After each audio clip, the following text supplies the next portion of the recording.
नमस्कार, good evening. हमारे द्वारा रोजाना 15 प्रश्नों का एक वीडियो आपके सामने रोज प्रस्तुत किया जा रहा है।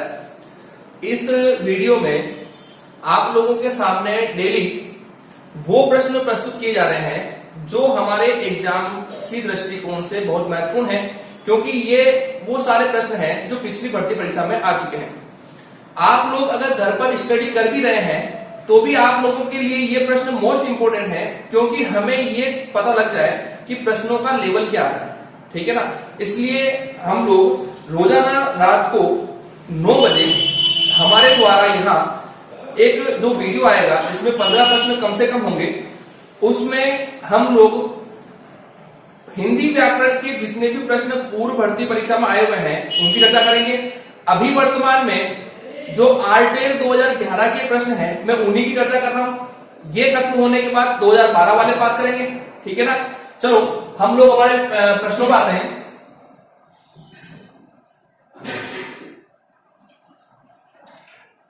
पिछली परीक्षा आरटेड 2011 के प्रश्न, ठीक है ना। चलो स्टार्ट करते हैं। मेरे द्वारा यहां प्रश्न लिखा जाएगा, 4 विकल्प लिखे जाएंगे। आप लोगों को उन प्रश्नों को ध्यानपूर्वक देखना है, समझना है और उन प्रश्नों के बारे में मुझे बताना है कि इनका विकल्प कौन सा उत्तर होगा। ठीक है। थोड़ा जल्दी रखना है क्योंकि ये वीडियो हमें लिखना मुझे पड़ता है, ऑप्शन मुझे करने पड़ते हैं, तो आप लोग जल्दी विकल्प पढ़ें, उत्तर निकालने की कोशिश करें। नंबर 1 प्रश्न, जिन शब्दों के एक से अधिक अर्थ होते हैं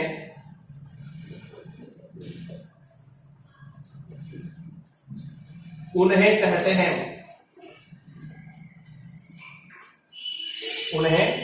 हैं ऑप्शन ए विलोम, विलोम शब्द, ब पर्यायवाची,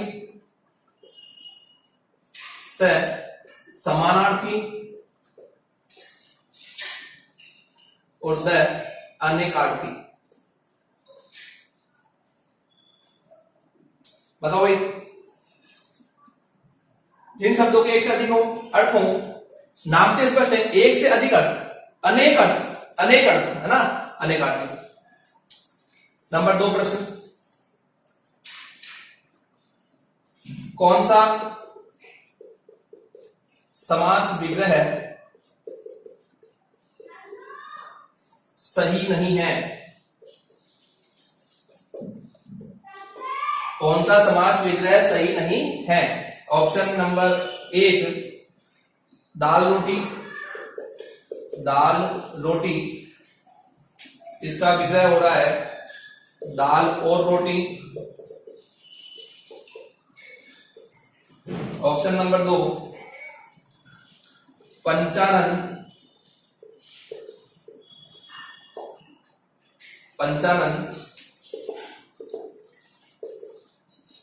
5 है आनंद जिसके, किसके हैं? शिव के, है ना। स ऑप्शन पुस्तकालय,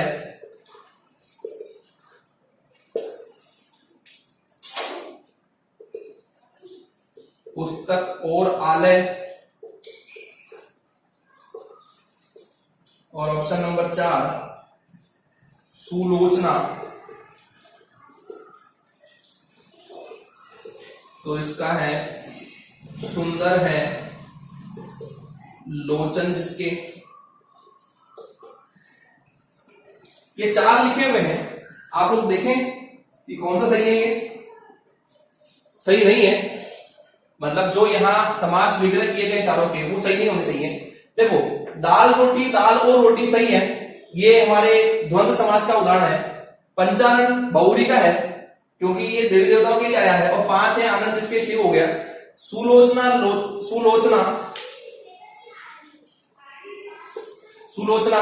तो यहाँ पर लोचन की विशेषता बताई गई है ना, यहाँ कर्णधार भी हो जाएगा। लेकिन यहाँ पुस्तकालय, तो यहाँ पुस्तक और आलय नहीं होगा, यहाँ होगा पुस्तक का आलय। पुस्तक का आलय, आलय का मतलब होता है घर, ठीक है। और यहां पर होगा तत्पुरुष समास। तत्पुरुष का कौन सा पद होगा? का, के, की, संबंध तत्पुरुष समास। नेक्स्ट नंबर 3 प्रश्न, संध्या और रात्रि के बीच का समय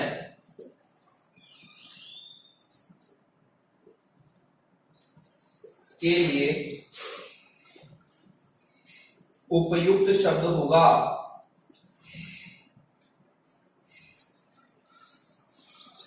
ए गोधूली, ब शाम, स रात और द छाया। बताओ, संध्या और रात के लिए उपयुक्त शब्द होगा गोधूली, शाम, रात और छाया। देखो, गोधूली जो लिखा हुआ है, यहां पर गो का मतलब होता है गाय और धूली का मतलब होता है धूल, है ना। तो संध्या और रात्रि के बीच का समय, यानी जब गायें चरने जाती हैं तो वापस लौटने का समय जो होता है उसे हम गोधूली बेला बोलते हैं, है ना। उस गोधूली बेला का मतलब होता है कि अब गायें वापस अपने घर लौट रही हैं क्योंकि संध्या का समय बीतना शुरू हो चुका है। तो यहाँ संध्या और रात के बीच के समय को क्या बोलते हैं? गोधूली बोलते हैं, ठीक है ना। स्क्रीनशॉट लो उसमें फटाफट।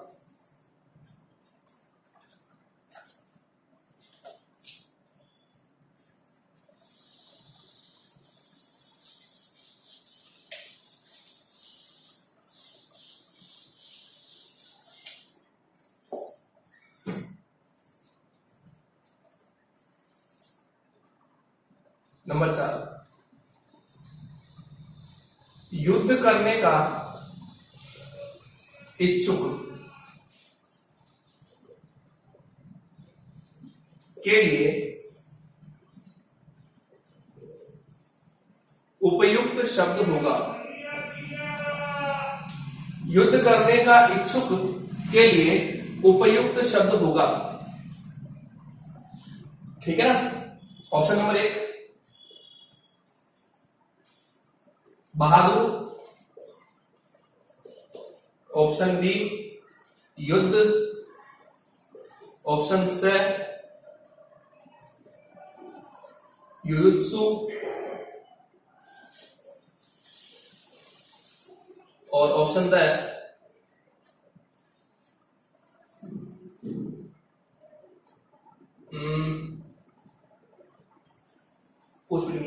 युद्ध करने का इच्छा में योद्धा। युद्ध करने का इच्छुक के लिए, इसमें तो साफ दिख रहा है युयुत्सु जो आ रहा है वो मूल रूप में हमारे युद्ध करने की इच्छा दिखाने वाला व्यक्ति हो जाएगा। नेक्स्ट 5वां, कौन सा प्रत्यय लगाने से मधुर विशेषण शब्द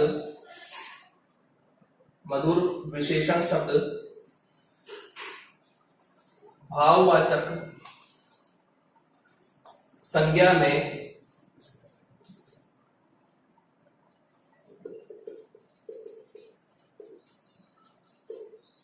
परिवर्तित हो जाएगा।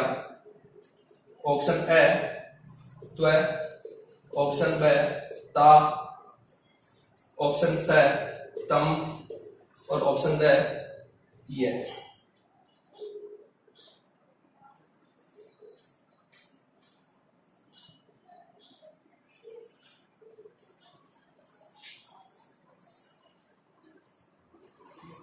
ये नहीं, इसमें तम तर कर दो, तर तम त्व ता। बताओ,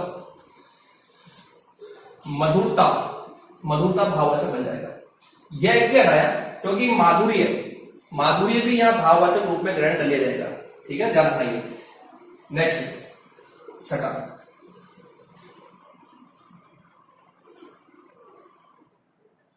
कौन समूह प्रश्नवाचक सर्वनाम का है? कौन समूह प्रश्नवाचक सर्वनाम का है? ऑप्शन ए वह, उसकी और हम। ऑप्शन बी किसी, तुम और क्या। ऑप्शन सी जिसे, जैसा, हमारा। और ऑप्शन डी क्या, कौन, कब। कौन समूह यानी इनमें से कौन सा समूह है जो प्रश्नवाचक सर्वनाम का बोध कर रहा है? तो आपको याद रखना है कि प्रश्नवाचक सर्वनाम का मतलब होता है कि वहां वो किसी न किसी प्रकार के प्रश्न के पूछने का बोध कराना चाहिए। तो यहां हमारा जो द वाला विकल्प दिख रहा है ये बिल्कुल सटीक है, क्योंकि यहां तीनों ही जो आ रहे हैं वो प्रश्न पूछने का बोध करा रहे हैं। स्क्रीनशॉट लो उसका।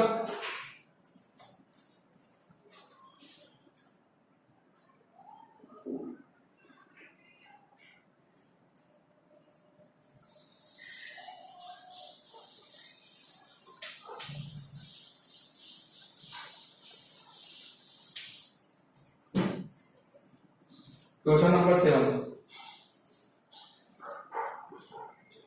जहां एक क्रिया के समान होने के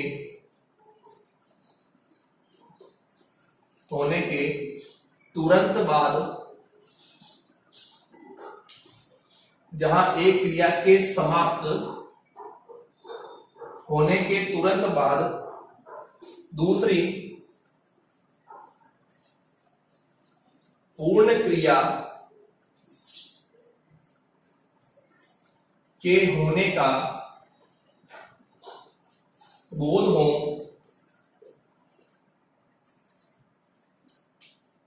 तो वहां पहली क्रिया को कहते हैं। ऑप्शन ए तात्कालिक क्रिया। ऑप्शन बी पूर्वकालिक क्रिया। ऑप्शन सी संयुक्त क्रिया। ऑप्शन डी मूल क्रिया।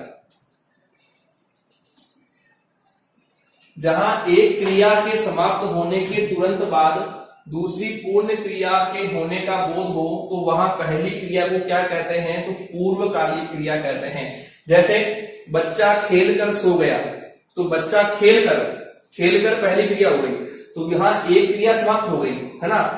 सो गया दूसरी पूर्ण क्रिया हो गई, तो इसका मतलब जो पहली क्रिया समाप्त हुई क्या कहलाएगी? पूर्वकालिक। नेक्स्ट क्वेश्चन, क्वेश्चन नंबर 8, एक पद वाक्यांश या उपवाक्य का संबंध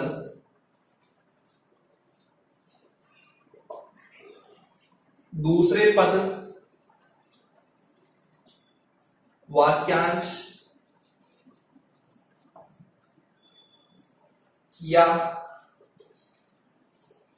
उपवाक्य से जोड़ने वाले अव्यय को कहते हैं।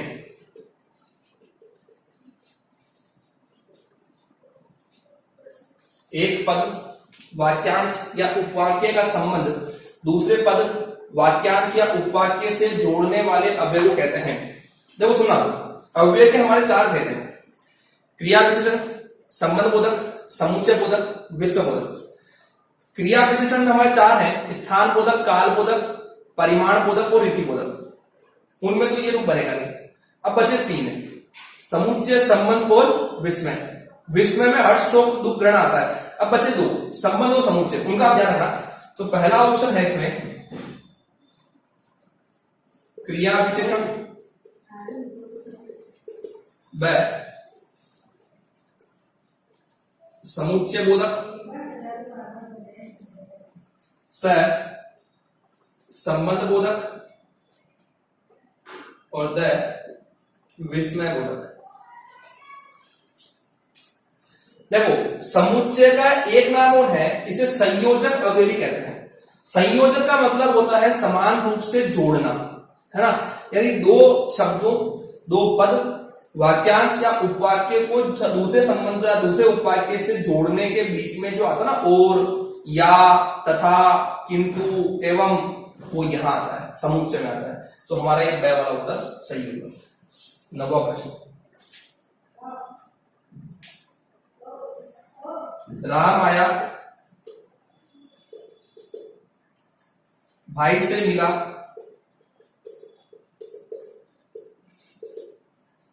और तुरंत लौट गया।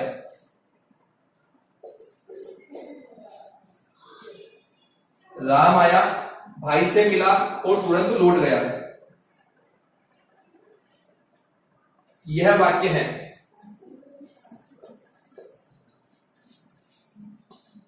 यह वाक्य है। हमारे वाक्य में संरचना के आधार पर 3 भेद किए गए हैं, सरल वाक्य, संयुक्त वाक्य और मिश्र वाक्य, है ना। पहला ऑप्शन नंबर है सरल वाक्य, ऑप्शन नंबर है संयुक्त वाक्य, ऑप्शन नंबर है मिश्र वाक्य और ऑप्शन नंबर है जटिल वाक्य।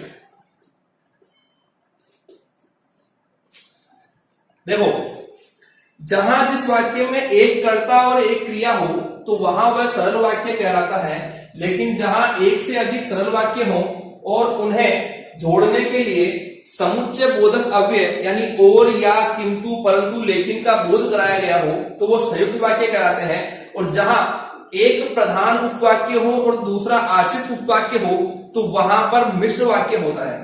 क्लियर। इस वाले वाक्य में राम आया, भाई से मिला और तुरंत लौट गया, बीच में क्या आ रहा है और, तो यहां पर एक से अधिक सरल वाक्य दिख रहे हैं और उन्हें जोड़ने के लिए बीच में और, या, किंतु, परंतु, लेकिन का प्रयोग किया गया है। तो यहां पर ये कौन सा होगा, संयुक्त वाक्य होगा।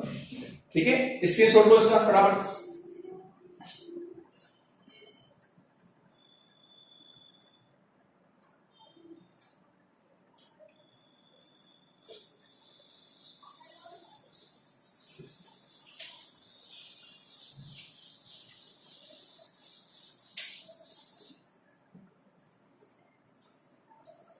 क्वेश्चन नंबर 10,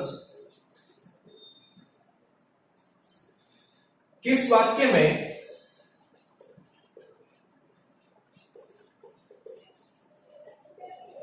प्रेरणार्थक क्रिया है? कौन सी क्रिया है? प्रेरणार्थक। प्रेरणार्थक क्रिया में क्या होता है, जहां कर्ता स्वयं कार्य न करके किसी और से काम करवाता है वो प्रेरणार्थक क्रिया होता है। मैं 4 ऑप्शन लिख रहा हूं, चारों में आपको मुझे बताना है कि यहां इनमें से कौन सा ऐसा वाक्य है जिसमें कर्ता खुद काम नहीं कर रहा है। ठीक है ना। ऑप्शन नंबर 1, लड़का बहुत पढ़ रहा है, लड़का बहुत पढ़ रहा है। ऑप्शन नंबर 2, किसान खेत के सूखे पेड़ कटवा चुका है। ऑप्शन है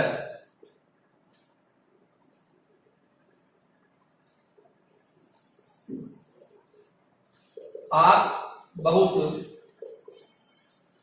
ईमानदार हैं। ऑप्शन है मेरे घर की छत टपकती है।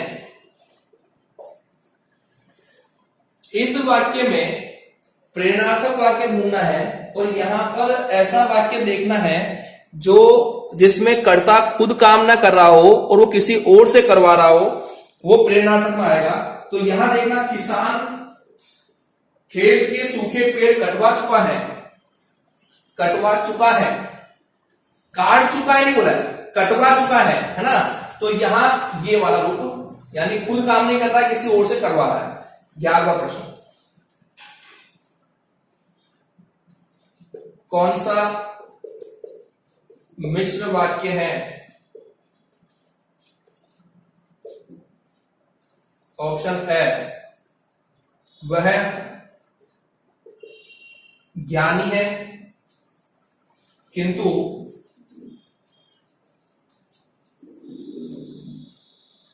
जिद्दी है।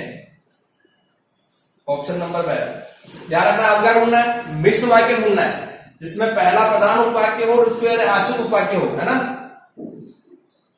सीता पढ़ रही हैं,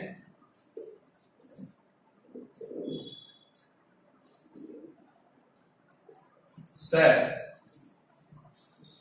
आकाश में बिजली चमकती हैं,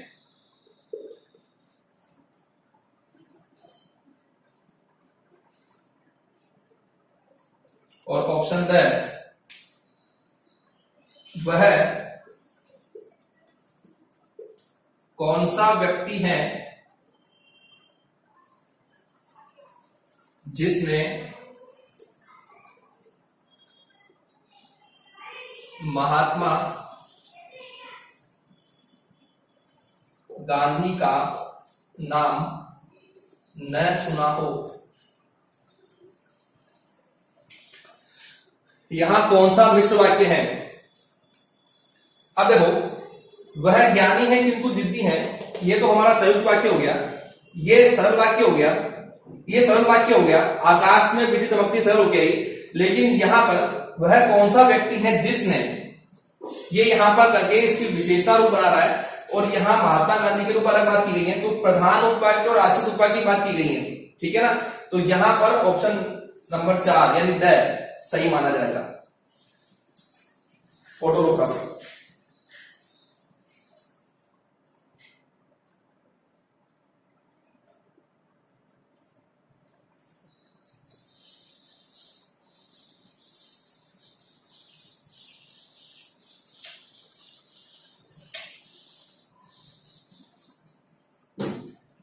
क्वेश्चन नंबर 12, किसी बड़े अंश का संक्षिप्त रूप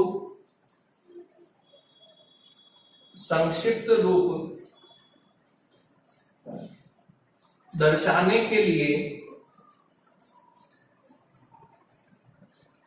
किस चिन्ह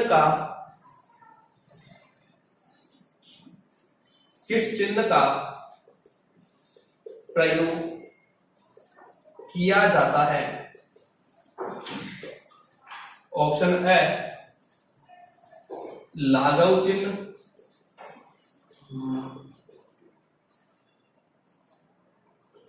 या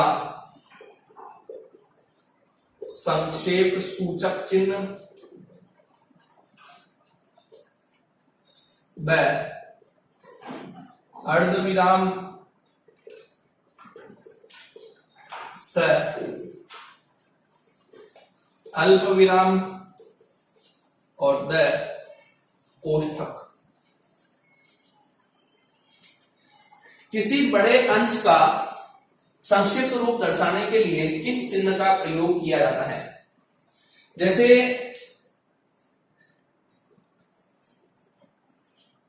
कई बार आपने देखा हो, हम डॉक्टर लिखते हैं तो डॉक्टर में हम लोग कई बार ये करके और यहां इस रूप में ही लगा देते हैं, है ना। तो यहां ये कह रहा है कोई बड़ा अंश हो, कोई बड़ा नाम हो, उसको संक्षिप्त रूप में दर्शाना है, तो उसके लिए चिन्ह कौन सा लगाएंगे? तो लाघव चिन्ह लगाएंगे। और लाघव चिन्ह हमेशा कैसे लगता है? तो ये छोटा जीरो, जो हम जीरो लिखते हैं, जीरो वो बड़ा होता है, छोटा जीरो लगाना है। कई जने क्या करते हैं, ये डॉक्टर लिखते हैं तो उसमें ये केवल डॉट लगाते हैं, डॉट केवल बिंदी लगाते हैं। वो बिंदी लगाना गलत है, ध्यान रखना। लाघव चिन्ह का मतलब होता है कि छोटे रूप में गोला बनना चाहिए, वही लाघव होगा, बाकी नहीं होगा। ठीक है, क्वेश्चन नंबर 13।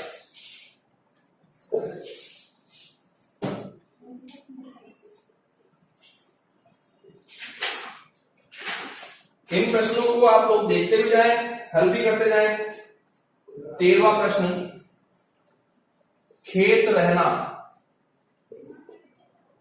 खेत रहना का अर्थ है, खेत रहना का अर्थ है। ऑप्शन ए शहीद हो जाना,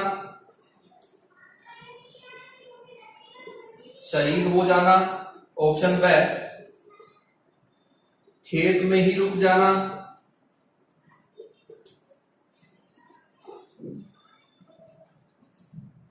ऑप्शन सी खेत गिरवी रख देना।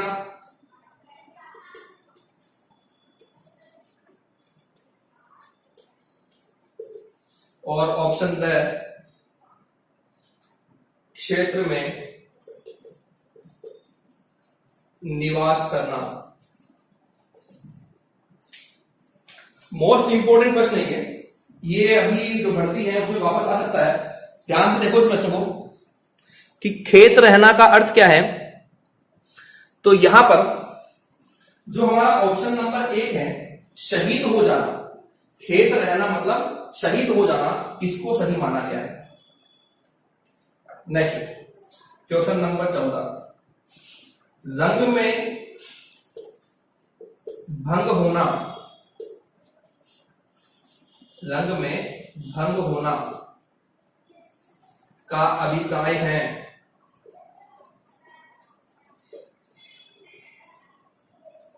ऑप्शन ए रंगों में भंग मिल जाना, रंगों में भंग मिल जाना। ऑप्शन बी उल्लास में विघ्न पड़ना। ऑप्शन सी रंग का डिब्बा बिखर जाना।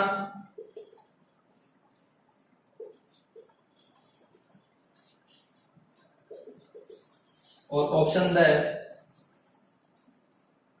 रंगीन तस्वीर खराब होना।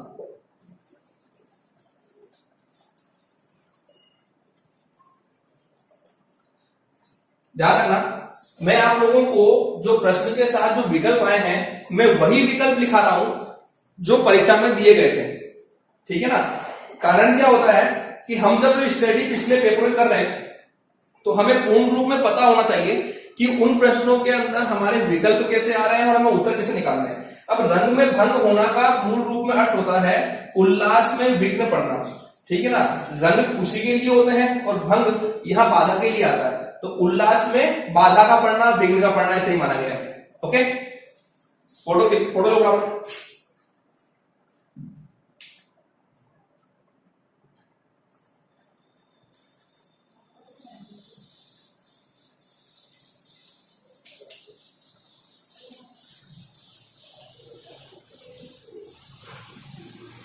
हमारा लास्ट प्रश्न है क्वेश्चन नंबर 15।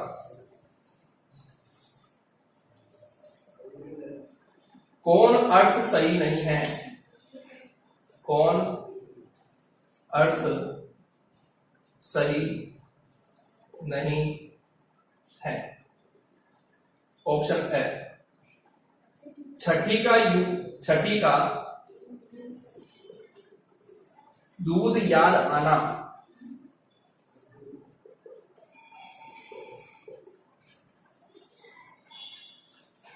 इसका अर्थ लिखा हुआ है बचपन का लाड प्यार याद आना। ऑप्शन बी आस्तीन का सांप होना, आस्तीन का सांप होना। इसका अर्थ आ रहा है समीप का विश्वासघाती होना। ऑप्शन है त्रिशंकु होना।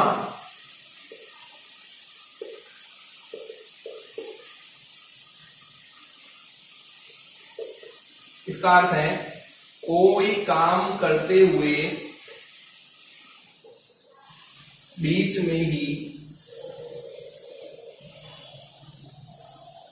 अटक जाना। और द ऑप्शन है खून सफेद होना।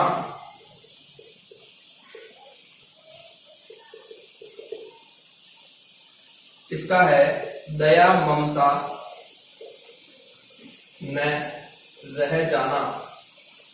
दया ममता न रह जाना। अब इनमें देखो चार यहां लिखे हुए हैं, चार मुहावरे हैं। अब इनके अर्थ भी लिखे हुए हैं, ठीक है ना।